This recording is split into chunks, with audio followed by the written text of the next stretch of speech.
Welcome to the Biological World in Simple Way YouTube channel. Myself A.K. Pandey going to share a video based on the topic respiration, an important life process for class 10th. These online classes are conducted by Gyan Kunj Academy, Bansi Bazaar, Balia. Topics covered in this video: respiration. Respiration is a biochemical process. Types of respiration: external respiration, internal respiration, aerobic respiration, anaerobic respiration, and the last one is the difference between aerobic and anaerobic respiration. Okay, let's start the topic. First of all, what is respiration? Respiration क्या है? It is the phenomena of release of energy by oxidation of organic molecules for cellular use. It is known as the respiration. Respiration एक ऐसा process है जिसमें energy released होती है जो organic molecules या ऑर्गेनिक फूड के अंदर स्टोर होती है with the help of oxidation process, and that energy is utilised by the cells for their important processes. Okay, here organic molecule is the simplest food, that is the glucose. Glucose is also known as respiratory substrate. यहाँ पर हम glucose को एक respiratory substrate के form में भी जानते हैं या कह सकते हैं. रेस्पिरेटरी सबस्ट्रेट को अनदर वे में हम एक फ्यूल के फॉर्म में भी कह सकते हैं. Okay, respiration process is a catabolic process. There are two type of basically process are there: anabolic process and the catabolic process. Anabolic process means synthesis process. Catabolic process means that is breakdown process. Okay. Respiration is a biochemical process which involves the following steps or the following processes. First of all, there is an intake of oxygen from the environment. सबसे पहले environment से oxygen का intake होता है, absorbed होता है. Second one, oxidation of food. Here oxidation of food means that is the food, glucose, is broken down in the presence of oxygen. Third step, removal of carbon dioxide produced during the oxidation. जो respiration process होता है, जब food जो glucose का जब break down होता है तब कार्बन डाइऑक्साइड प्रोड्यूस होता है, and that carbon dioxide is removed during the oxidation. Glucose का जब भी ऑक्सीडेशन होता है तो glucose always stores the energy, that is energy stored in the food is release during the oxidation process. Oxidation process के दौरान energy जो food के अंदर स्टोर्ड होती है वो रिलीज्ड होती है. ये एनर्जी जो रिलीज्ड होती है ये एटीपी मॉलिक्यूल्स के फॉर्म में स्टोर्ड होती है, जिसको हम लोग एडिनोसिन ट्राइफॉस्फेट भी कहते हैं. Okay, and this energy is used by the cells for their activities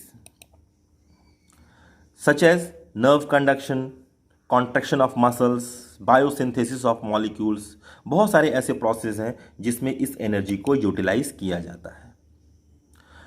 but the important thing is respiration process is helped by the breathing process. ऐसा क्यों कहा गया है? That's why respiration is an internal process. Breathing is the external process. Okay? Breathing process helps in the respiration. Here the glucose of breakdown means glycolysis. जो glucose का जो breakdown होता है उसे हम ग्लाइकोलाइसिस बोलते हैं.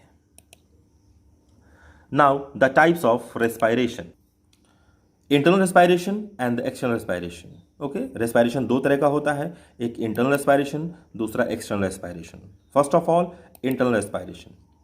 Internal respiration को हम cellular respiration भी बोलते हैं, वो respiration जो cellular level पे होता है. Now the definition: it is the process of oxidation of respiratory substrate, that is the glucose in the cell, that releases energy and carbon dioxide. Okay, internal process या cellular respiration वो process है जिसमें glucose का oxidation होता है cell के अंदर और जब भी ग्लूकोज का ऑक्सीडेशन होता है, it means glucose break down होता है in the presence of oxygen, it releases energy in the form of ATP molecules and the carbon dioxide. Okay, now two types of cellular respiration. First of all, that is the aerobic respiration, and second one is the anaerobic respiration. Okay, first of all, aerobic respiration. Aerobic respiration is the process of respiration in which glucose is broken down in the presence of oxygen to release energy with carbon dioxide and water. Aerobic respiration वो process होता है जिसमें glucose का breakdown होता है oxygen के presence में और एनर्जी विथ कार्बन डाइऑक्साइड और वाटर रिलीज होती है. Okay, now steps involve in the aerobic respiration are, the first step is the glycolysis process. Glycolysis process क्या है? मैंने पहले ही आपको बताया. Glycolysis means the breaking down of glucose, that is the oxidation of the glucose. Here glycolysis process, that is the glucose. Glucose को हम लोग 6 कार्बन कंपाउंड भी कहते हैं. आप सभी को ग्लूकोज का फॉर्मूला पता है, molecular formula, that is C6H12O6. Okay, इसीलिए ग्लूकोज को हम लोग 6 कार्बन कंपाउंड भी कहते हैं.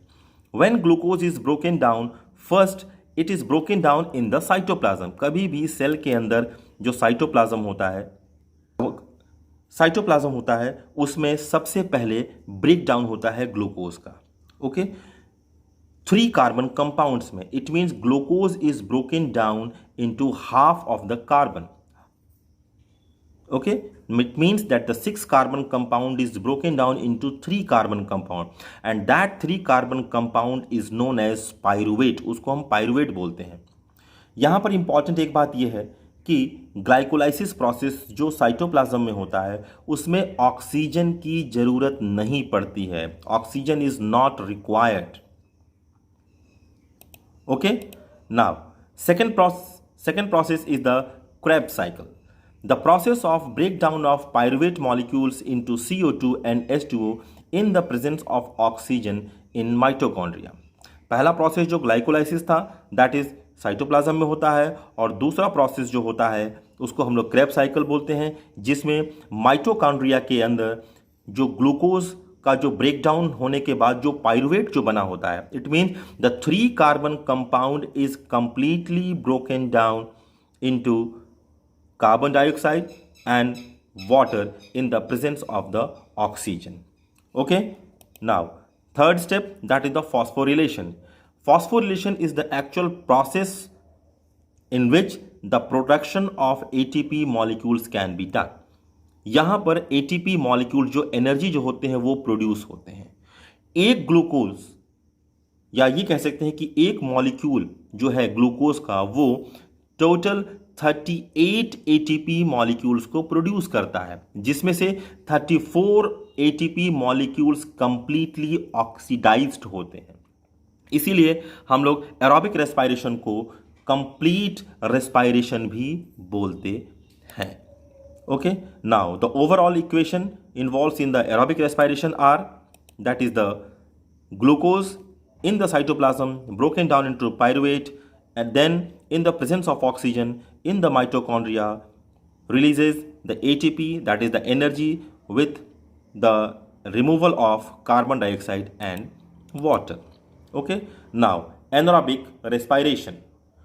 It is the process of respiration in which the glucose is broken down in the absence of oxygen to release the energy with carbon dioxide and water. ये process aerobic process के totally opposite होता है.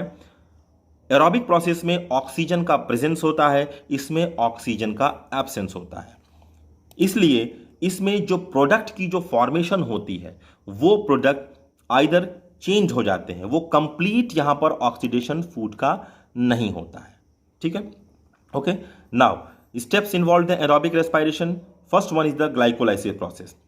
चाहे वो aerobic respiration हो चाहे वो anaerobic respiration हो, फर्स्ट जो प्रोसेस होता है वो ग्लाइकोलाइसिस प्रोसेस होता है, because in which the glucose is broken down into the half, that is the 3 carbon compounds. Okay, now In the anaerobic respiration, the glucose, the 6-carbon compound, is broken down first in the cytoplasm into 2 molecules of the pyruvate. अब देखिए यहां पर 2 molecules of the pyruvate है. Okay, now in the absence of oxygen, pyruvate is broken in the ethyl alcohol or the lactic acid. यहां पर glucose का complete break down नहीं होता है, जिसकी वजह से यहां पर इथाइल अल्कोहल और लैक्टिक एसिड की फॉर्मेशन होती है. Okay, now the formation of ethyl alcohol, ठीक है ना, formation of ethyl alcohol is the 2 carbon compound. ठीक है, it is also known as the alcoholic fermentation. It is also known as the alcoholic fermentation or the yeast fermentation. In this, the glucose is broken down into the 2 carbon compound, that is the ethyl alcohol, to produce, and the less amount of energy is released. इसमें glucose का broken down, glucose जो होता है वो break down होता है और ethyl alcohol की फॉर्मेशन होती है और लेस अमाउंट ऑफ एनर्जी जो है इसमें से रिलीज करती है. Okay, now here is the equation, that is the glucose converted into the pyruvate in the cytoplasm, in the mitochondria, in the absence of oxygen, ethanol, that is the ethyl alcohol, carbon dioxide, and ATP. Energy. ATP is released. Okay. Now, formation of lactic acid. Lactic acid is also a 2 carbon compound, but it is formed in the muscle cells. Okay. It is also called as the lactic acid fermentation. In this process, the glucose is broken down into the lactic acid. Okay, now here the equation, glucose is broken down into the pyruvate in the cytoplasm. Secondly, in the mitochondria, in the absence of oxygen, converted into the lactic acid, carbon dioxide, and ATP, that is the energy. Okay, now the last topic is the difference between the aerobic and the anaerobic respiration. Okay, now here, one by one, aerobic respiration, it occurs in the presence of oxygen. Anaerobic respiration, it occurs in the absence of oxygen. Aerobic respiration हमेशा oxygen के presence में होता है, anaerobic respiration always oxygen के absence में होता है. यहाँ पर एक चीज और नोट कर लीजिए, ऑक्सीजन का प्रेजेंस और एब्सेंस माइटोकॉन्ड्रिया में होता है.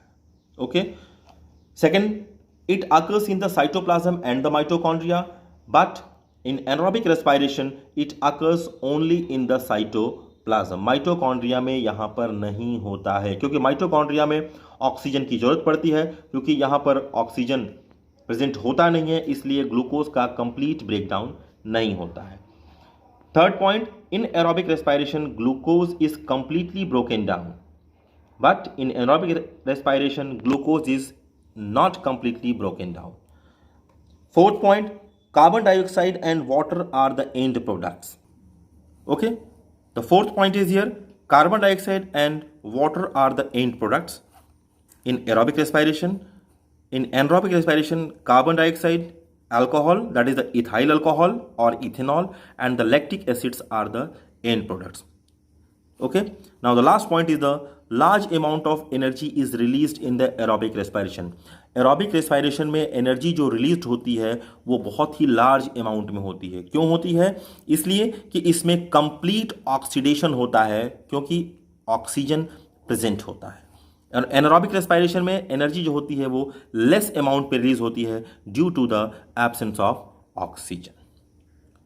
ओके, उम्मीद करता हूं कि आप लोगों को ये समझ में आया होगा. If any doubt, then comment in the comment box. Okay, then goodbye. We will meet on the next video. Thank you.